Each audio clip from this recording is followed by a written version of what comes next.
মিঠু, তুমি ভাবিকে নিয়ে একটু রুমে যাও। মানে কি বলছো সব?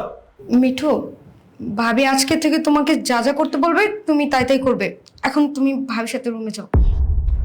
তুমি কি আমার সাথে ফাজলামো করছো? কি বলছো সব? এত কথা বলো না তো। আজকে থেকে তুমি আমারও ভাবিরও। ভাবি যা যা বলবে তুমি সেটাই শুনবে। যাও, তুমি ভাবির সাথে রুমে যাও।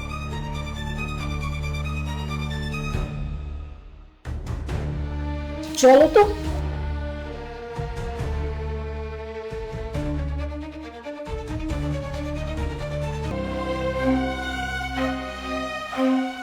ভাবি,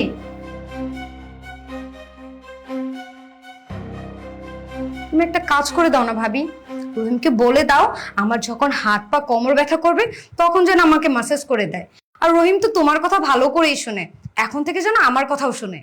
আম, আচ্ছা ঠিক আছে, আমি তোমাকে ওর সাথে কথা বলিয়ে দিব, তবে একটা শর্ত আছে। কি শর্ত ভাবি? শর্তটা হলো তোমার হাজবেন্ড তোমার সাথে রাতে যা করে আমার সাথেও তাই করবে, আর তোমাকে সেটা মানতে হবে। মানে কি সব বলতেছেন ভাবি? আপনার কি মাথা খারাপ হয়ে গেছে নাকি? আমার হাজবেন্ড আপনার সাথে থাকবে মানে? না না, আমি একদমই ঠিক আছি। আর তুমি তো ওর ছোট বাচ্চা নয়। আমি কি বলতে চাইছি সেটা তুমি খুব ভালো করেই বুঝতে পারছো। ভাবি, আপনার মন মানসিকতা যে এত নোংরা সেটা আমার জানা ছিল না। দেখো, তুমি কিন্তু বেশি বাড়াবাড়ি করছো। তুমি কি জানো তোমার হাজবেন্ডের সাথে তোমার সাথে ওর বিয়ে হওয়ার আগে থেকেই সম্পর্ক ছিল। তুমি হয়তো জানো না তাই বিয়ে করে নিয়ে এসেছো। যাই হোক, এত কিছু আমার জানার প্রয়োজন নেই। আমার যেটা প্রয়োজন আমি তো সেটা তোমাকে বলে দিলাম। এখন আমার কথা শুনবে নাকি শুনবে না সেটা তোমার ব্যক্তিগত ব্যাপার। আর তোমার তো এটা অজানা নয় যে তোমার হাজবেন্ড খুব ভালো আদর করতে পারে, তাই তো আমি তোমার হাজবেন্ডের উপর এত উইক। ভাবি, আপনার মন মানসিকতা যে এত নোংরা সেটা আমার জানা ছিল না। আপনাকে আমি আমার বড় বোনের মতন ভালোবাসতাম, আর আপনি কি না আমার হাজবেন্ডের সাথে শুতে যাচ্ছেন? আমি এক্ষুনি আমার হাজবেন্ডকে আর ভাইয়া আসলে সবকিছু বলে দিব যে আপনি আমার হাজবেন্ডের সাথে রাত কাটাতে চাচ্ছেন। ওয়েট, তোমাকে একটা সারপ্রাইজ দিই।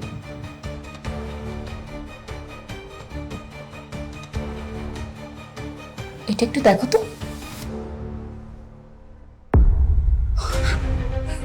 এইগুলো কি? আর এগুলো কিভাবে হলো? তার মানে এইগুলোর পিছনে আপনি আছেন?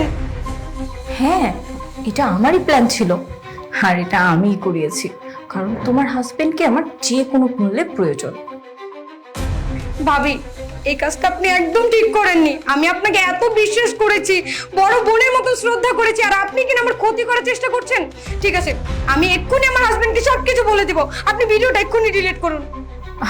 দেখো, আমি যদি তোমার হাজবেন্ডকে এটা দেখাই, তোমার কি মনে হয় তোমাকে এই ঘরে রেখে দেবে? কখনো না। এখন তুমি ডিসাইড করো তুমি এই বাসায় থাকবে নাকি চলে যাবে। না না ভাবি, আপনি মিঠুকে কিচ্ছু বলবেন না। আপনি দয়া করে ভিডিওটা ডিলিট করে দেন ভাবি, প্লিজ, দোহাই লাগে আল্লাহর। না, তুমি এভাবে মানবে না। আমি এক্ষুনি তোমার হাজবেন্ডকে ডাকছি। মিঠু। ভাবি, আচ্ছা ঠিক আছে, আপনি যেটা বলবেন সেটাই হবে। আমি আমার হাজবেন্ডকে আপনার কাছে দিচ্ছি। আমি এক্ষুনি ওকে ডাকছি। মিঠু, মিঠু, একটু এদিকে আসো। হ্যাঁ বলো। মিঠু, তুমি ভাবিকে নিয়ে একটু রুমে যাও। মানে কি বলছো সব? মিঠু, ভাবি আজকে থেকে তোমাকে যা যা করতে বলবে তুমি তাই তাই করবে। এখন তুমি ভাবির সাথে রুমে যাও। তুমি কি আমার সাথে ফাজলামো করছো? কি বলছো সব? এত কথা বলো না তো। আজকে থেকে তুমি আমারও ভাবিরও। ভাবি যা যা বলবে তুমি সেটাই শুনবে। যাও, তুমি ভাবির সাথে রুমে যাও।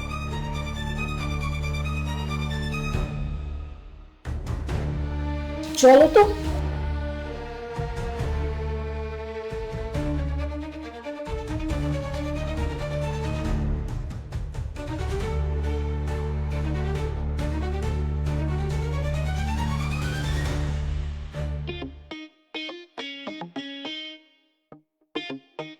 কি ভাবি, তোমার মনের ইচ্ছে তাহলে পূরণ হয়ে গেল? অবশ্যই, তুমি তো সেটা জানতেই যে আমি যেটা চাই সেটা সব সময় হয়। আর তার মধ্যে তুমি এত ভালো পারফর্মার, তোমাকে কি আমি ছাড়তে পারি? চলো তাহলে আজকে আরেকবার তোমাকে পারফরমেন্সটা দেখিয়ে দিই আমার। চলো।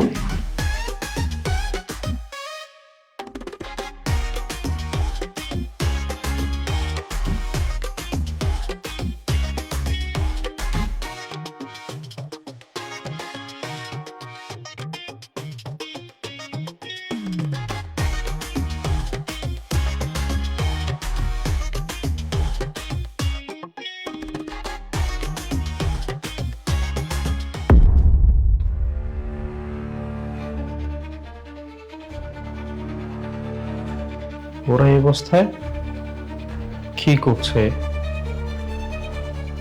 মোনা, মিঠু, ওরা তো বাসায়, ওরা কোথায়?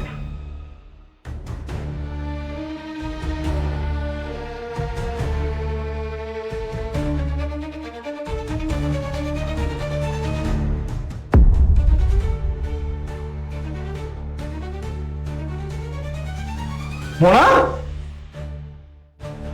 হাই মোনা, হাই মিঠু, ওঠ!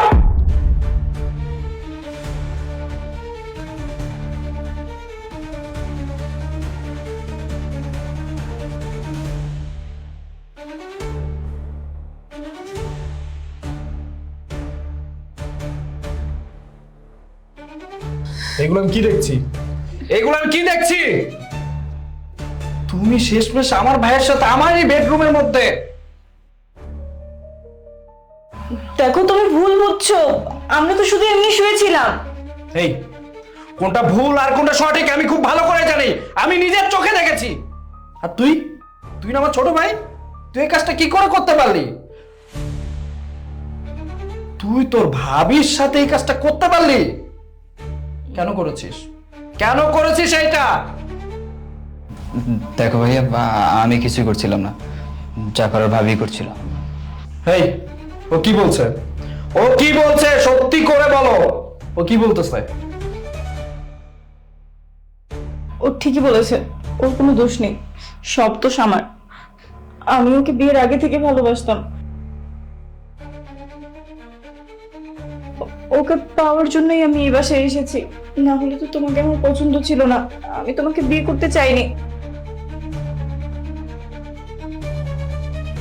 আমি তোমাকে বিয়ে করেছি যাতে ওর সাথে দেখা সাক্ষাৎ করতে পারি, ওর সাথে সবসময় সম্পর্ক রাখতে পারি। প্লিজ আমাকে ক্ষমা করে দাও, আমি এমন ভুল আর কখনো করব না। ক্ষমা? ক্ষমা চাচ্ছ?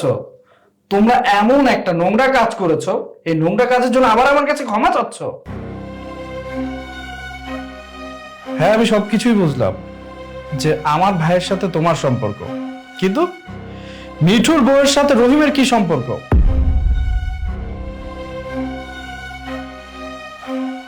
সেটা কি আমাকে খুলে বলবা তোমরা?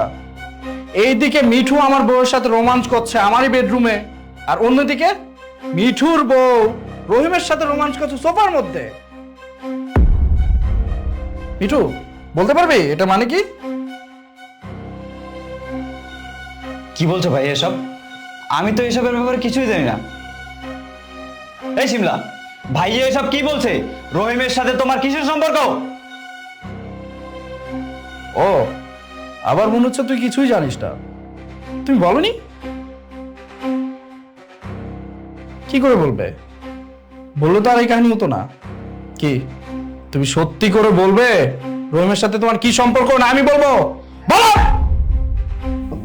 ভাই আমি বলছি, আসলে একদিন আমার খুব কোমর ব্যথা করছিল, তখন আমি ভাবিকে বলেছিলাম যে ভাবি আমার খুব কোমর ব্যথা করছে, আমি কি করব? তখন ভাবি আমাকে বলে যে রহিম তো আছে, রহিম তো কোমর মাসাজ করে দিবে, তোর কোমর ব্যথা একদম ঠিক হয়ে যাবে। রহিম আমার কোমর মাসাজ করে দেয়, তারপর আমার কোনো কিছু মনে নেই। আমি কিভাবে অজ্ঞান হয়েছি আমি সেটাও জানি না। অজ্ঞান হওয়ার পর ভাবি রহিম আর আমার অন্তরঙ্গ ভিডিও ধারণ করে আমাকে ব্ল্যাকমেইল করছিল।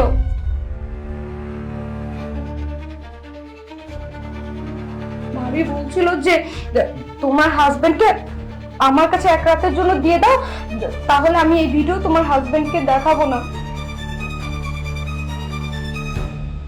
আমি বাধ্য হয়ে আমার হাজবেন্ডকে ভাবির হাতে তুলে দিয়েছি। আমার কোনো উপায় ছিল না, কিন্তু ওইখানে মাসাজের পর রহিমকে আমার খুব ভালো লেগে যায়। রহিমের প্রতি আমি উইক হয়ে যাই। তারপরের থেকে রহিমের সাথে আমি সম্পর্কটা কন্টিনিউ করি।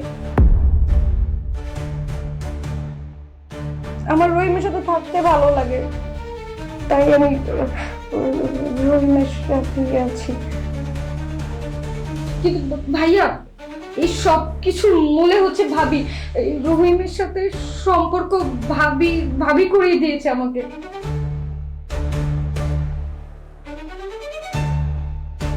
হয় স্যার, ভাবি মোরে মাইনকে সিপে ফালাইয়া ব্ল্যাকমেল করে হাই পরে এইসব আকাম কুকাম করাইছে স্যার। মুই নির্দোষ স্যার, একেবারে ভালো পোয়া স্যার। কি মিঠু, মোনা, এখন কিছু বলছিস না কেন তোরা?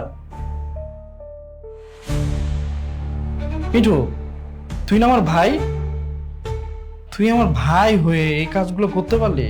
দেখ, একটা জিনিস দেখ, তুই আমার বউর সাথে এখানে পরকীয়া করছিস, আর অন্যদিকে তোর বউ কাজের ছেলের সাথে পরকীয়া লিপ্ত হয়েছে।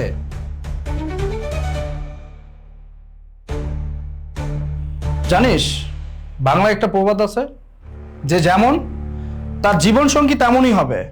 তুই যেমন কাজ করেছিস, তোর জীবন সঙ্গী সেম ওই কাজটাই করেছে। একটা কথা কি ভেবেছিস, তোর বউ যে রহিমের সাথে এই কাজগুলো করেছে, এই কথা মানুষ জানতে পারলে কি হবে, বা আমাদের ফ্যামিলি জানতে পারলে কি হবে? শোন, তুই যে কাজগুলো করেছিস না, এটা সমাজের চোখে অন্যায়। আমি মানুষের কাছে কি করে মুখ দেখাবো? মানুষ যদি আমাকে কোশ্চেন করে তোমার ওয়াইফ নাকি তোমার ছোট ভাইয়ের সাথে পরকীয়ায় লিপ্ত হয়েছে, তখন আমি কি অ্যান্সার দিব? আমার কাছে কি কোনো অ্যান্সার থাকবে? এই, তোমরা যে কাজগুলো করেছো একটা বার আমার কথা চিন্তা করবে না এই কাজগুলো করার আগে? আর তুমি বলো তো, আমি তোমার কোন অভাবটা পূরণ করিনি? তুমি যখন যা চেয়েছো আমি তখন তাই এনে দিয়েছি। হ্যাঁ, এটা মানি আমি তোমাকে সময় একটু কম দিয়েছি, তাই বলে তুমি আমার ছোট ভাইয়ের সাথে পরকীয়ায় লিপ্ত হবে? শোনো, তোমরা যেই কাজগুলো করেছো না, এই কাজের কথা আমি কাউকে বলতে পারবো না, কারণ তোমাদের মান সম্মান না থাকতে পারে, আমার মান সম্মান আছে। আর মিঠু, তোর যেহেতু আমার বউকে পছন্দ, ঠিক আছে, তুই আমার বউকে নিয়ে সংসার কর, আমার এখানে কোনো আপত্তি নেই। আর তোকে তো আমার ছোট বোনের মতো ভেবেছিলাম, তুই রহিমের মতো একটা কাজের ছেলের সাথে সম্পর্ক করেছিস, ঠিক আছে ফাইন, তুই ওর সাথেই থাক, আমার এইখানেও কোনো আপত্তি নেই। আর মিঠু, তোকে একটা কথা বলে দিচ্ছি, তুই আজকের পর থেকে ভাববি তোর কোনো বড় ভাই ছিল না। আর তুমি যেহেতু মিঠুর সাথেই থাকতে চাচ্ছ, ঠিক আছে থাকো, আমি তোমাদের সবাইকে মুক্ত করে দিলাম, আমি এই বাড়ি থেকে চলে যাচ্ছি। আশা করি তোমাদের এখন আর কোনো প্রবলেম হবে না, এটাই তো চেয়েছিলে তাই না? থাকো, তোমরা তোমাদের মতো করে থাকো। আমি এই বাড়ি থেকে চলে যাওয়ার আগে তোমাদেরকে একটা কথা বলে যাচ্ছি, তোমরা মনে রাখবে, তোমাদের জীবনে আবির নামক কোনো মানুষ ছিল না।